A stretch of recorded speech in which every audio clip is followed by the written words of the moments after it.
CEO. John, every time I look at the oil price, it's gone down even further. I mean, where does it go from here? How low does it go, as they say? Well, I said a few weeks ago that it could actually get into the 40s, and here we are in the 40s. Right. But it's getting to a scary point now, Ashley, where I think 44, 45, we'll see phased slowdown in drilling.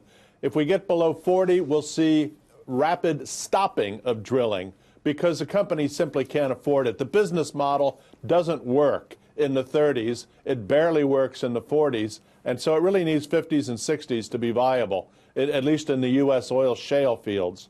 So I think we're getting close to the bottom, and I hope for the sake of both consumers and the industry that we are at the bottom. Well, consumers love it, though, John, let's be honest, because of cheap gas prices, right? But they will get the reverse impact months from now when they get a spike. So suddenly 25 cents a gallon spike, and the consumers say, whoa, what happened? Where'd the cheap oil go?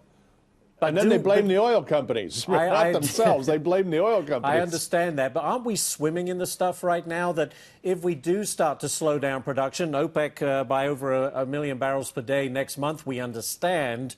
But the shock of that, there won't be a spike because we have so much in reserve that will kind of offset it a little bit. There's a particularly large amount because we counted on the Iranian sanctions to take several million barrels off the market, and that didn't happen. So, yes, we have too much oil right now. I wanted to ask you this on a different subject, John. Well, it's talking about oil, but ConocoPhillips backing an effort to impose a tax on carbon dioxide emissions, a carbon tax. Is this for show? What do you say about that?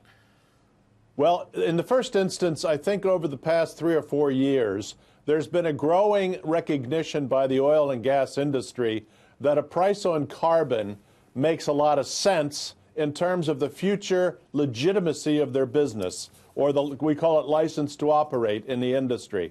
It's no different than the automotive companies voluntarily putting additional safety gear on a car to increase the value of the car to the consumer and take care of them from a safety standpoint. Remember, years ago, it used to be a very difficult regulatory argument. Why should we have seatbelts? Or why should we do other things? Good point. Good point. But now and so the companies realize that by adding to the consumer perception of the value of the product, and a price on carbon actually adds to the perception that the oil companies recognize their impact on climate change or global pollution through CO2. And so by agreeing to price it, it gives them a sense of legitimacy. Whether it happens or how it happens, I'm not sure. But it also protects them, John. But it also protects them from lawsuits by states who may want to blame them for climate change.